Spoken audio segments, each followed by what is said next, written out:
Hello everyone, मैं सत्येंद्र सिंह आपके अपने चैनल इंडियन पीसीएस एकेडमी में बहुत बहुत स्वागत करता हूं। तो आज का जो हमारा टॉपिक है वो काफ़ी महत्वपूर्ण, काफ़ी जानकारीपूर्ण हो सकता है। बस आप लोगों को एक एक चीज़ ध्यानपूर्वक पढ़ना है, क्योंकि पढ़ाई में रटने से ज़्यादा कॉन्सेप्ट क्लियर होना ज़रूरी है, वो भी आज के ज़माने में, यानी 2024 की मैं बात कर रहा हूँ। क्योंकि पहले जो क्वेश्चंस पूछे जाते थे बिल्कुल फैक्ट वाइज पूछे जाते थे, अब जो क्वेश्चन पूछे जा रहे हैं वो कॉन्सेप्ट वाइज पूछे जा रहे हैं। जब तक कि आपका कॉन्सेप्ट क्लियर नहीं होगा आप क्वेश्चन नहीं बना पाएंगे। ठीक है, तो आप कॉन्सेप्ट से चलिए, बिल्कुल एक एक चीज़ समझते हुए चलिए कि ये चीज़ें होती है तो क्यों होती है, ये चीज़ नहीं होती है तो क्यों नहीं होती है। ठीक है, तो हमारा जो सेशन है, यानी हमारी जो क्लास चल रही है, हमारा जो चैनल है विशेषकर हिंदी माध्यम के छात्र छात्राओं के लिए है। जो भी हिंदी माध्यम के छात्र छात्राएं जिनको कंटेंट आसानी से फ्री में नहीं मिल पाता है, वो स्टूडेंट्स यहाँ पर फ्री में कंटेंट पढ़ सकते हैं, साथ में समझ भी सकते हैं। और यही मैं कंटेंट पीडीएफ के रूप में अपने टेलीग्राम चैनल पर डाल देता हूँ। उस टेलीग्राम चैनल की लिंक मैं अपने वीडियो के डिस्क्रिप्शन में, हर एक वीडियो के डिस्क्रिप्शन में डालता हूँ। तो वहाँ से आप क्या करेंगे, टेलीग्राम चैनल पर जाकर वहाँ से पीडीएफ प्रिंट कराकर आपने नोट्स बनाइए, साथ में समझते हुए चलिए। उसके बाद पूरा पढ़ने के बाद अपने मॉक टेस्ट लगाइए, एमसीक्यूज़ लगाइए, जो आपको मन करे। जैसा मैंने आपको पिछले वीडियोज़ में बताया था, आप मस्त तरीके से पढ़ाई कीजिए। मैं आपको इतना वादा कर सकता हूँ कि आप लोग बहुत ही बेहतरीन तरीके से और बहुत आसान तरीके से आप सफलता के बहुत नज़दीक पहुँच जाएंगे। क्लियर? चलिए, आज का जो हमारा टॉपिक है वो अक्षांश, देशांतर व अंतर्राष्ट्रीय तिथि रेखा। समझते चलेंगे हम एक एक चीज़ को बहुत बढ़िया तरीके से। पृथ्वी के तल पर किसी भी देश अथवा नगर की स्थिति का निर्धारण उस स्थान के अक्षांश व देशांतर के अध्ययन द्वारा किया जाता है। मैं एक एक चीज़ में आपको थोड़ा बेस यहाँ पर क्लियर करके चलता हूँ। जैसे मान लीजिए आपका प्लॉट है, कहीं पर भी आपका एक प्लॉट है, तो अगर प्लॉट बताओगे किसी को तो आप क्या बताओगे, एक ये वाली रोड है, एक ये वाली रोड है। ठीक है, अब ये वाली रोड तो बहुत लंबी गई है, तो हमें नहीं पता ये रोड कहाँ तक गई है, तो इसके बीच में और भी प्लाट आए होंगे। ठीक है, इसके बीच में क्या आए होंगे, और भी प्लाट आए होंगे। तो आपको एग्जैक्ट बताना है। आपने ये तो बता दिया कि मेरा प्लाट इन दोनों सड़कों के बीच में है। अब इसी दोनों सड़कों को हम क्या बोलते हैं, अक्षांश रेखाएं बोल देंगे। क्या बोल देंगे, ये जो लेटी हुई लाइनें होती हैं इसको लैटिट्यूड बोलते हैं, हिंदी में क्या बोलते हैं हम, अक्षांश रेखा। तो यहीं पर ये सड़क है, इसको अक्षांश रेखा बोलते हैं। तो मैं अपने प्यारे भारत यानी इंडिया की बात करूँगा, तो हमारा अगर इंडिया है तो मैं ये दो रेखाएं यहाँ पर आपको मैं बता देता हूँ। ये दो अक्षांश रेखा, इनके बीच में हमारा ये क्या है, गोल गोल भारत है। गोल गोल नहीं है, हमारा भारत कैसा, चतुष्कोणीय है। भारत की जो आकृति है वो, ये चीज़ आपने बता दी। लेकिन पृथ्वी की जो अक्षांश रेखा है पृथ्वी पर, ये तो बहुत लंबी गई है, तो हम कैसे पता करेंगे। तो इसी को और क्लियर पता करने के लिए हमने यहाँ पर क्या बनाई गई हैं, देशांतर रेखाओं को काल्पनिक देशांतर रेखाएं खींची गई हैं। अब अगर हम भारत को देखेंगे तो इस देशांतर रेखाओं के बीच और ये ऊपर की कर्क रेखा अक्षांश रेखाओं के बीच में हम देखेंगे तो हमारा भारत मिल जाएगा। वही अगर मैं आपके प्लॉट की बात करूं तो ये रोड गई है आपके प्लॉट के आगे से, एक पीछे से रोड गई है, और यहाँ पर और भी प्लॉट बने हुए हैं। तो मैं अब क्लियर कैसे करूँगा कि मेरा प्लॉट यही है, या मैं किसी को एड्रेस बताऊँगा तो वो कैसे क्लियर करेगा उनका प्लॉट यही है। तो उसके बगल में हम क्या बोल देंगे कि हमारे प्लॉट के बगल में एक रोड और गई है, उसके बिल्कुल नज़दीक से एक रोड पश्चिम से गई है, एक रोड पूर्व से गई है, उसके बीच में हमारा प्लॉट है। क्लियर समझ में आ रहा है आप लोगों को। अब मैं इंडिया की बेसिकली बात कर रहा हूँ यहाँ पर। ठीक है, देशांतर यहाँ पर दिया गया किसी देश और नगर की स्थिति को निर्धारित करने के लिए अक्षांश रेखाएं, जो लैटिट्यूड लाइन्स होती हैं, और देशांतर रेखाएं यानी जो खड़ी हुई लाइन्स होती हैं जिससे हम टाइम डिसाइड करते हैं। क्लियर हो गया? अब बढ़े आगे। चलिए, अक्षांश और देशांतर का निर्धारण या मापन कोणीय रूप से किया जाता है। यानी हम जो अक्षांश रेखाएं होती हैं और जो देशांतर रेखाएं होती हैं, इनको हम डिग्री में मापते हैं। किस में नापते हैं? डिग्री में। क्लियर? या कोण में। पृथ्वी द्वारा अपने अक्ष पर पश्चिम से पूर्व घूर्णन करने से दो प्राकृतिक संदर्भ बिंदु प्राप्त होते हैं, जिन्हें उत्तरी व दक्षिणी ध्रुव के रूप में हम मानते हैं। पृथ्वी अपने अक्ष पर घूमती है, ये पृथ्वी है। तो पृथ्वी कहाँ घूम रही है? अपने अक्ष पर। आपने ग्लोब देखा होगा, ग्लोब ऊपर से भी कसा रहता है और नीचे से भी और ऊपर से भी, और ये ऐसा बना रहता है, और एक ये स्टैंड रहता है ऐसे करके, ये थोड़ा बड़ा भी हो सकता है, ठीक है। और ये बीच में क्या है? पृथ्वी है।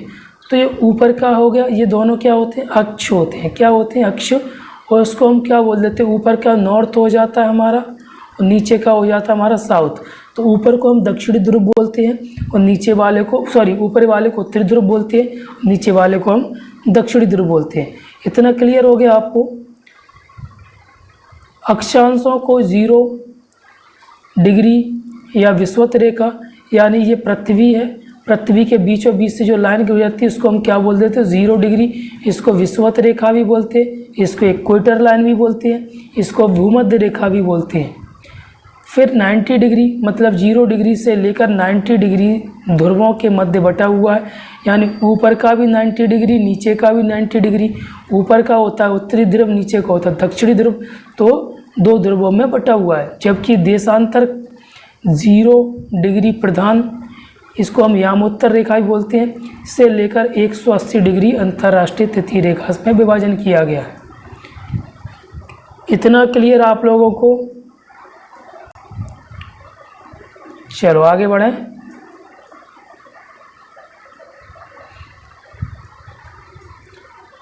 दोनों ध्रुवों को एक काल्पनिक रेखा का मतलब क्या है? रियल में आप अगर पृथ्वी पर घूमोगे तो आपको ये रेखाएं नहीं मिलेगी, ये डिग्री के अनुसार इनको काल्पनिक यानी माना गया है, ठीक है।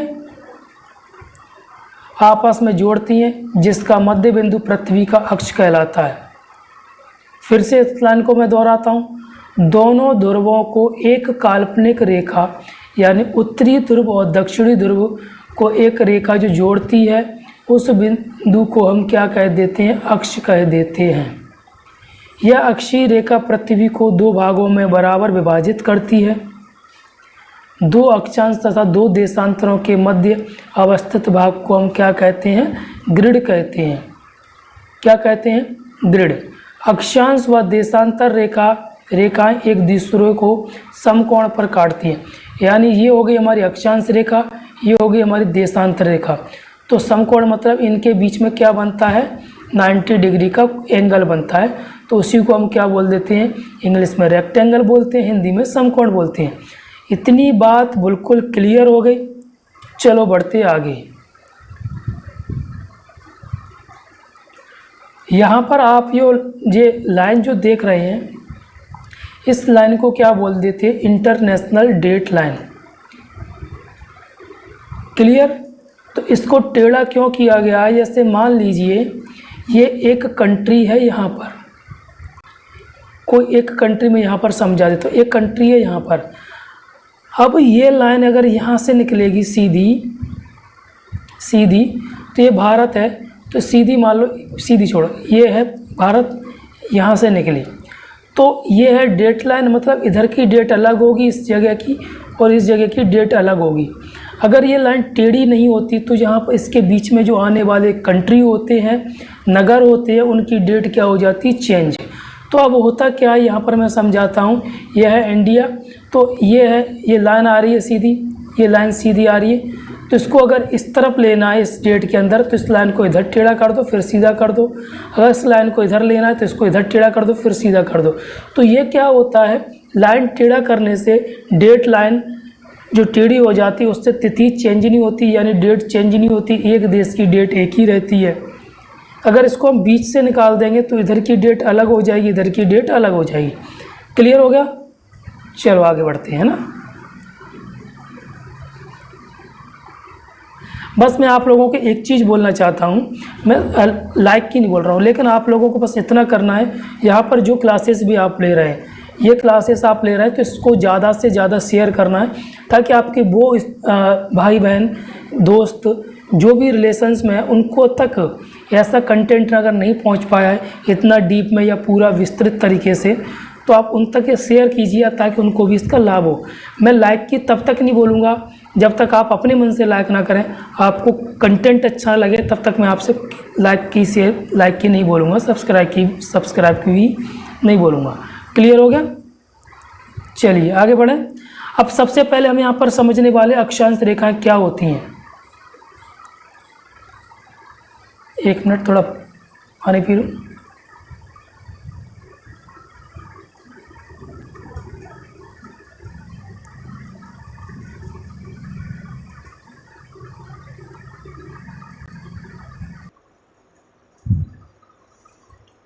चलो, विषुवत वृत्त के उत्तर के सभी अक्षांश रेखाओं को उत्तरी अक्षांश रेखाएं कहते हैं। यानी जो अक्षांश रेखाएं, एक मिनट लाइट चली गई।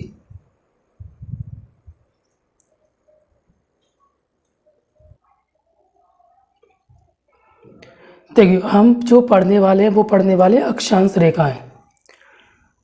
तो विषुवत वृत्त यानी पृथ्वी ये है हमारी, ठीक है।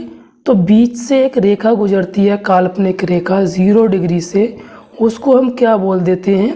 विषुवत रेखा। ओके। तो विषुवत वृत्त के उत्तर के सभी अक्षांश रेखाओं को उत्तरी अक्षांश, इसके जो ऊपर जितनी भी अक्षांश रेखाएं वे रेखाएं जो पृथ्वी को पूर्व से पश्चिम से पूर्व खींची जाती हैं, पूर्व से पश्चिम खींची जाती हैं, अर्थात जो रेखाएं लेटी हुई होती हैं, या इसको हम बोलते हैं लेटीट्यूड। तो ये हमारी विषुवत रेखा हो गई। इसके ऊपर की अगर हम बात करें तो सारी ये रेखाएं वो उत्तरी अक्षांश रेखाएं कहलाती हैं, और इसके नीचे की जितनी भी रेखाएं होती हैं काल्पनिक रेखाएं, उसको हम क्या बोल देते हैं? दक्षिणी अक्षांश रेखाएं। ठीक है।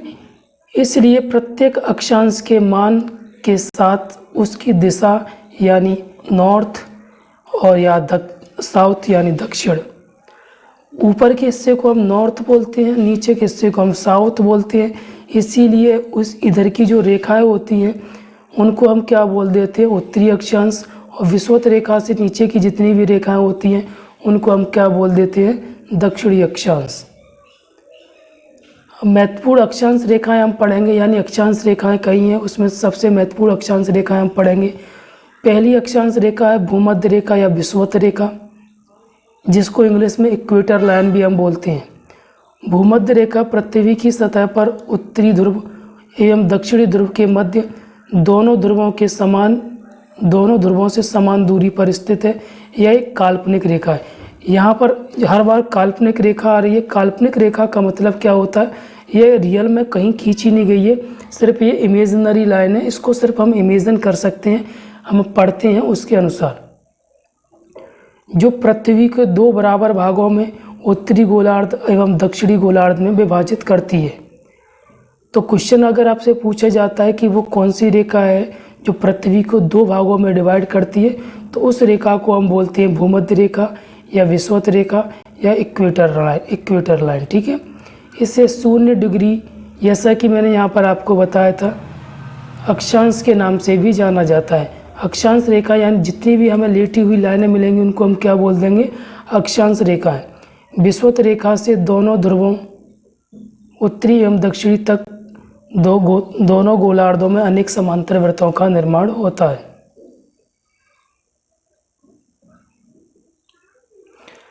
फिर आगे क्या है? भूमध्य रेखा पर सूर्य की किरणें पूरे वर्ष भर लंबवत पड़ती हैं।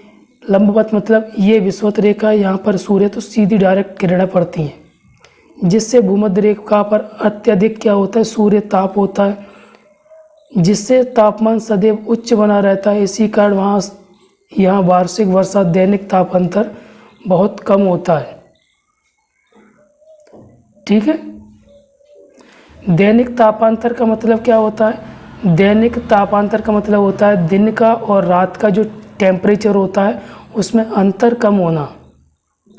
ठीक है, तापांतर का मतलब ये नहीं होता है कि टेम्परेचर का ज़्यादा होना, तापांतर का या कम होना, या तापांतर का मतलब होता है दिन और रात के टेम्परेचर में अंतर। तो यहाँ पर क्या है, तापांतर बहुत कम होता है।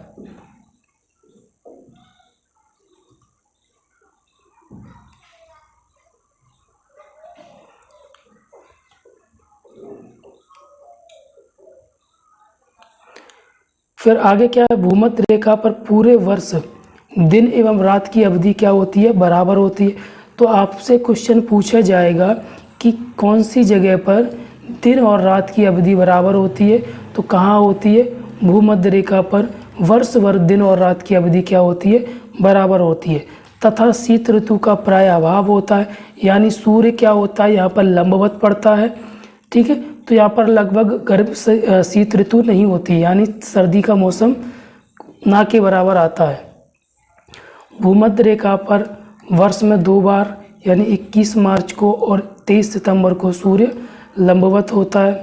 भूमध्य रेखा पर पृथ्वी के गुरुत्वाकर्षण बल का मान 0 होता है, यानी भूमध्य रेखा पर पृथ्वी के गुरुत्वाकर्षण बल का मान क्या होता है, न्यूनतम होता है। न्यूनतम मतलब सबसे कम, जबकि ध्रुवों की ओर जाने पर यह मान क्रमशः बढ़ता है। अब आपसे क्वेश्चन पूछा जाएगा कि भूमध्य रेखा से ध्रुवों की तरफ जाने पर गुरुत्वाकर्षण का मान घटता है कि बढ़ता है, तो क्या होता है, बढ़ता है।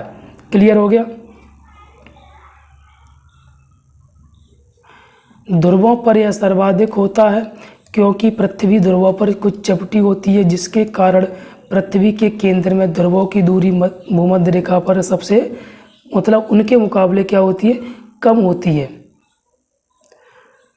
भूमध्य रेखा एशिया महाद्वीप के द्वीपीय देशों अफ्रीका महाद्वीप, दक्षिण अमेरिका महाद्वीप से गुजरती है। तो ये 3 महाद्वीपों से गुजरती है, एशिया महाद्वीप, अफ्रीका महाद्वीप और दक्षिणी अमेरिका महाद्वीप। अफ्रीका महाद्वीप में अगर हम बात करें तो कॉन्गो नदी है, जिसको जायरे नदी भूमध्य रेखा को 2 बार काटती है। भूमध्य रेखा केन्या, युगांडा, मैं अफ्रीका महाद्वीप की बात कर रहा हूँ अभी। भूमध्य रेखा केन्या, युगांडा, तंजानिया सीमा पर अवस्थित विक्टोरिया झील से होकर भी गुजरती है।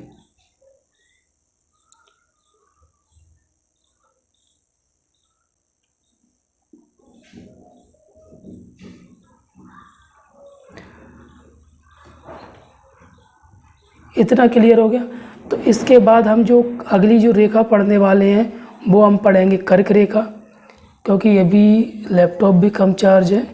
ठीक है, तो अगले दिन अगली क्लास में हम आगे क्या पढ़ने वाले हैं, कर्क रेखा।